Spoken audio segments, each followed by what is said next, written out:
Hey all, here is a replay version of the most recent live stream Q&A on all things Social Security that occurs every Wednesday at 1 p.m. Eastern Standard Time. So this is with all of little silences carved out of it. So I hope it's an easier listen for those who are doing the replay versus being there live. And we'd love to see you live. So feel free to pop in. Bye-bye now. Okay. Can the SSA deny your claim if you refuse to have surgery? I don't know that the refusal to have surgery would be the strong basis of the denial. It's just one piece of the puzzle of whether or not you're actually impaired enough to not work full-time at all jobs in the economy. Can it be a crumb of consideration? Yes. If you don't, it can signal that you don't feel significant enough symptoms from your impairment to bother or go through the inconvenience and the pain and the risk of surgery. On the other hand, it is known that surgery comes with risks. Now there is, and I was just talking to someone about this, and I do have a video on it. They did put out a narrative, the SSA. I think it was an SSA thing. I don't think it was a court thing. About it's considered being non-compliant, potentially non-compliant with medical advice. Now, options for surgeries are not necessarily we're advising you to have the surgery. So you could kind of make that argument. It's just your options. You could take this risk or not take this risk, you know. But I do always suggest, because, you know, you do see rhetoric sometimes in denials that say, only had conservative treatment and didn't feel the need. It's a little obnoxious. Didn't feel the need for the recommended surgery, suggesting that the pain just wasn't as bad as they're alleging now. So I think you can help thwart that optic if someone's going to have that optic, and I don't know that they would. I think some adjudicators would be like, oh, heck no, I wouldn't have spinal surgery either. You know what I mean? So it depends on the subjective nature. We're all human, and you don't know who you're going to get. Like a box of chocolates, right? So I suggest if you've been recommended surgery, the doctor is supposed to discuss with you the risks and all that to surgery. And there can be the general statement of that you want to put, you know, you want to make sure it's clear. And you could do this in a portal message to the doctor so it's in the medical file or some other way. Because he might just say, refuse surgery in the medical. Sometimes the medical workers just say it like that. And it's very unhelpful. And I resent it. They didn't just refuse it. They had reasons and they don't put it in there. But then a adjudicator or judge, usually a judge, can hang on and say, this did conservative therapies and just, you know, didn't feel the need for surgery, refused it when it was offered, you know, as if it's some like easy gift to accept. You could make clear, so it's in the record, like such as in a portal message to the doctor or somehow getting it in the record. Doctor, thank you for going over with me the surgery possibilities for my condition.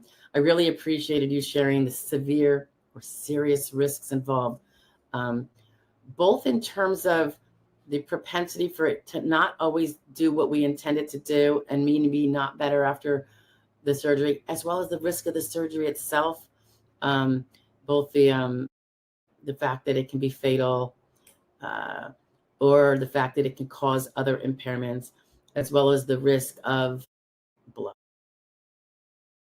So you're making it clear on the record that you were discussed the risks and they are too much for you. And it's even stronger if the doctor did say, you know, these come with general risks, but a lot of people opt for the surgery anyway. But let's say he then says to you, now with your high blood pressure, you're at a higher risk of stroke than most, and we can put you on blood thinners, but whatever, you know, whatever the link, that would be added to your defense too. Like, and then you also explain to me that given my comorbidities, you don't even have to go into the detail of what they are. Given my comorbidities, I am at a heightened risk beyond just the standard surgery risks. Now you've set yourself up differently, slightly, than the standard surgical population when there's no comorbidities. I would do that just to thwart if you're going to have a judge who is going to want to use that as one of the crumbs of denial to deny you. I mean, if a judge is going to deny you, he's going to deny you with or without. But that would thwart him using that as a basis successfully, potentially. You follow? And not all are going to use it against you, by the way. Many will be like, of course they don't have to do surgery.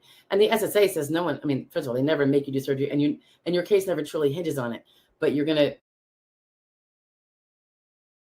it's like I say, every little crumb to, like the crumbs to build your case also includes keeping away the things that detract from your case, potentially detract. I mean, I'm very anal here. I know, guys, you hear me threading a fine needle on both sides, and I'm always trying to, but that's my nature. So if you can prevent something from detracting from your case while you're also building all this great stuff, like he's a surgical candidate, he's got, compressed disc that should use a decompression, you have all that stuff. Why not also, if you can, plug the holes of things that could leak out those crumbs, or otherwise diminish the case. So you're building it on this side and something else is pulling it down. If you can minimize that, it's for a stronger case. It's for a case that gets you closer to 100% win, which is impossible, then further from 100% win. So you can maybe be one of those people in the percentage that win those cases instead of the one that got the denial and has to refile or can't refile and has to file to the appeals council or something. So that's my anal nature.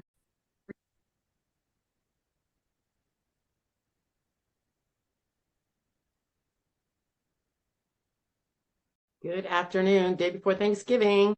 This probably won't come out today, but today's the day that I'm doing it because I just got it. I actually got a message from someone from actually YouTube videos asking a question, but I think then the person didn't want it publicly out there. So it is a great question. So it's nice and anonymous when it's deleted, but I was able to see it in my email, which is a reminder too. If you have a question, particularly if it pertains to something we've talked about, but maybe if not, it could be something else. And it is something that can be addressed in a video. So we're talking about generalities, not specific your life situation exactly. But if there are generalities I can put up there to point you in the right direction, I'm happy to do it. So you can email me if you want something like that for a quick video, and I will get it out as soon as I can. Yeah. And I'll let you know I'm going to get it out. So you don't, you could be keeping an eye out for it. And so if that works for you. But anyway, so this individual, the situation is, so let's say, I think it's in response to, will it look bad if I don't have a surgery I'm a candidate for and that is recommended by my doctor? That is often going to be a no, it's not necessarily going to look bad. There are many reasons why people don't have a surgery. And in this case, let's say we're talking about a spinal surgery. If you have reason why you do not want to have the surgery, and there's a gazillion of them, I think, and the biggest and the foremost might be you've had surgery before, the recovery is difficult, surgery is always high risk. I say high, I mean that relative. I don't mean horrible necessarily, but there's always risk. Maybe that would be the better way to put it. There's always risk, including of death in surgery, anesthesia. But the other risk is that you will have gone through all of that and you will not have gotten any improvement worth speaking about. So now a person has experience with surgery, their body didn't take to it very well. That might be a big weight on the side of not another surgery versus maybe someone who's never had a surgery before and their hope that they might fall into the kind of patient where the surgery really works out well. And we know with these spinal surgeries, there seems to be a notable number of people that are not sufficiently helped, or perhaps the degeneration just continues. And so the surgery really didn't have as great of effect as they would have hoped. So the other reasons about surgery, in addition to the fact that you have reason to believe it might not work like the first one, you might have concerns about the risk of death. Now, death or going through it and not working. Surgery, I would say, is one of the most allowable medical, I don't want to say therapies, medical recommendations that one can refuse or choose not to do that will not look as bad as the other ones. And it's because of that risk and the hefty recovery time sometimes. So in my experience, that has not been a problem, but you do want to make sure that you tell your doctor, and sometimes they don't write these things down, so you need to make sure it gets in there if you can, whether it's through portal messaging or whatever, just confirming that we discussed the surgery and we discussed the high risk you explained to me of death or a worsening condition or whatever you guys discuss that turned you off. And my pain is very, very bad, but for now, I'm going to see if other therapies won't help me more because I have grave concerns about the outcome of the surgery and the risks that go with it. And a story. If that's in there, that's going to clearly make it clear that you are not refusing surgery because your pain is mild, that the pain is severe enough to consider the surgery in the future. So I would suggest don't necessarily say never, never, never, but as long as you're not getting it now, you could have the same response in a year from now. No, I'm still not getting it, but you don't have to share your future speculation as to your decisions now. Why do that? No, it's not going to help you right now. So if you explain, why you're not doing the surgery, I think that's helpful. I'm not even sure that would always be necessary because I think that would always, pardon me, if a phone call coming in that I'm going to decline. If it's not the same thing as saying, no, I'm not doing physical therapy. It was very uncomfortable and it didn't last for long. That's probably not going to be as good of a refusal. Now, sometimes people refuse physical therapy, which is a more conservative therapy. There's not that high risk that surgery comes with it, of course. So that's why it can be more risky to refuse. However, I've seen people successfully do it where they had physical therapy not long before. Is being recommended again because sometimes they just run out of things to recommend. And they're like, it hurt me so bad. Every day was miserable and it never improved me. Look at my PT records from before. Even the physical therapist says no improvement or, minimal improvement, lots of pain. So there are valid reasons for refusing things. And, in the instance of surgery, going back to it, it is much more acceptable to refuse it. And because I like to have things as risk-free as possible is why I push to make sure it's clear that your doctor includes in the medical records, or you message your doctor in a way that it will get in your medical records, such as through a portal perhaps, that you are fearful of, or you explain that the odds were not close to 100% success. Maybe he even said something like it's 50-50, or maybe he said it's 90, whatever he said. But you could just say, I understand that their success rate is far less than 100%.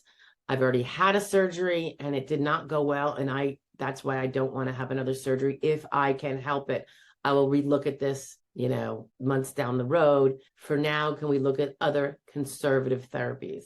Those could include, like I said, the PT. It could include injections, depending on what your impairment is, certain kinds of injections. Yes, it can include opioids, but that's another one that I have seen some ALJs and lower level adjudicators say, he doesn't even need painkillers. So how severe is his pain? Well, that's not necessarily the case. The person doesn't want the painkillers because of the risk of addiction, and a far worse pain, perhaps. Opioids, while most ALJs will understand it, you do have that few outlier set of ALJs that might try to use the fact that one doesn't use opioids and only sticks with over-the-counter stuff as one of those crumbs of denial. But if you make sure in your record, you've already explained that maybe you have a brother who has an addiction problem. So you think it might be running in your family. Maybe you've had one yourself. Maybe you smoke, maybe you drink, maybe you do other things that you're not, are not making you dysfunctional, but you're concerned that this would, because you also see it's in other people in your family, or maybe you had a best friend, or, whatever the case may be. You read the news, you know how horrific it is when someone gets addicted to these prescription pain medications. So that is another one that I think is often acceptable to be refusing. But I would also, as always, make it clear in those records. So make sure it is in those records so you can point it out later why you don't take those pain medications. And here's the thing. If a judge is going to deny you and point out that you don't take the pain medications or have the surgery, you'll have a little bit of appeal backup for what it's worth if you appeal to the appeals council or beyond, where, yeah, it's true he didn't do the surgery, but the judge ignored the actual line that's found at page 3 of 35, where he explains to his doctor all the reasons why he doesn't think it's a worthwhile risk and he wants to try other conservative therapies. So you're not saying the pain's not bad enough for me to not do it. That's not true at all. It's horrible. But this other result, death or addiction, is more horrible if I can try to find other more suitable conservative therapies that don't include those risks. So anyway, I hope this answered that question for that wonderful person who shot it out to me and then didn't want it out there for the public. And I get, because, it depends on your name too. Like, you don't want to have your public information. You could have an anonymous handle, which you probably should. And this one was kind of anonymous, at least what I could see. But I mean, it was just like a first name. But anyway, I totally get it. You can always shoot me over a question without putting it up there. And if you think it's worthy of a video and can be done on video, I'll do it. If you don't think so, well, I'll make the judge a call in the end, but I might not be able to help you if it's very, very specific, aside from giving you some generalities. But in that case, it would probably go to, it could be a video for anybody else. And it looks like for this individual that they don't have representation. So I want to put it out there. If you want me to look at your case for representation, call me. Use the name that I see on, if you want, use the name that I see on, where you posted that message, and I'll be able to connect the dots if you just mention this. And I'll take a look at it. We can have a conversation probably even later. Well, no, I have my 5 o'clock Zoom. Yeah, we have our big monthly Zoom meeting tonight. I say big only because it's people spread apart. It's not a lot of people, but we go over all SSD issues, complaints, strategies, experiences. It's really helpful. So maybe tomorrow's Thanksgiving, maybe Friday, I could try to snag you. Okay. I'll be in and out the whole holiday weekend. So no worries there. I will chat with you later. Thanks, guys. And that's the word on refusing surgery from me. Bye. Happy Thanksgiving.